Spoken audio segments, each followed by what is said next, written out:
3 years after my parents got divorced, I ran into my mom at a restaurant. She was having dinner with her daughter. When she saw me, her expression looked a little uncomfortable. Right before she left, she pulled up her phone and opened Venmo. Here, let me send you some money. You and your dad can get yourselves something nice to eat. I pushed her phone back. No thanks, Sarah. It's not like you ever cared much about me or dad before. Her face tightened, and she frowned hard. Why do you have to be as stubborn as your father? If you had stayed with me, you wouldn't be working as a server right now. Tell your dad this. If he admits he was wrong, I'll take you back and give you a good life. I just stared at her coldly and said nothing. Did she not know? My dad had already been dead for 3 years. Sarah Miller looked me up and down, taking in my dirty apron and hands cracked from the cold. She sighed softly. I never should have agreed to let your father take you. It's really been hard on you, hasn't it? If he can't afford to raise you, he should have let go. I shot back coldly. Don't worry about it, Sarah. We're strangers now. Talking like that might give people the wrong idea. Her face darkened. She looked like she wanted to say something else, but fell silent, turning to walk away. I stood there holding my tray, my fingers stiff. A coworker came over. You okay? I shook my head. Another coworker whispered, was that Sarah Miller? From Miller Group? I heard she's completely devoted to her ex-husband. She burned bridges with her whole family for him back in the day. I saw an interview where she said the people she failed the most are her ex-husband and her son. I let out a cold laugh. If she really felt that guilty, why would she have abandoned them? Seeing my disbelief, my coworkers explained. She walked away with nothing for his sake. She gave up custody voluntarily, willing to start from scratch. I heard she built a primary school in a poor mountain area and named it after her son. She's done more than enough. I looked up, my voice expressionless. She pretended to be broke in front of her husband. When she left with nothing, she stuck him with all their debt. He had to donate part of his liver and sell his own blood to pay it off. My dad got a post-op infection and couldn't afford surgery. Meanwhile, she was at an auction buying her new boyfriend a $1 million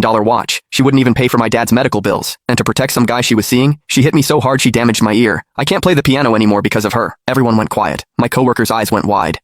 I stayed perfectly calm. Yeah, I'm her son. They shut up immediately. After a moment, one asked, but didn't you just say your dad is already... I didn't answer. Lowering my head to kept working, shutting out the gossip. After my shift, I bought a bunch of white chrysanthemums and a birthday cake. At the cemetery, I set the cake in front of the headstone, where my dad's smiling picture looked back. I crouched down, softly singing, Happy birthday. Happy birthday, Dad, I whispered. I ran into her today. I don't think she knows you're gone yet. The next day, the restaurant was eerily quiet when I showed up. My mom was sitting in the middle of the dining room, an untouched cup of tea in front of her. Her face was dark. The manager wiped sweat off his forehead, forcing a smile. Ms. Miller, we'll definitely look into what happened yesterday and get back to you with an explanation. Before he could finish, her eyes locked onto me, hitting me with a familiar wave of pressure. I walked over, my voice hard. Sarah, what do you want? She looked up, her tone ice cold. Something was wrong with your food yesterday. My daughter got sick on the way home. Her father is very upset. I smiled tightly. So, are you using this as an excuse to come after me? Or do you want to drag me and my dad over to apologize to Caleb like you did 3 years ago? Her expression shifted instantly, as guilt flickered behind her eyes.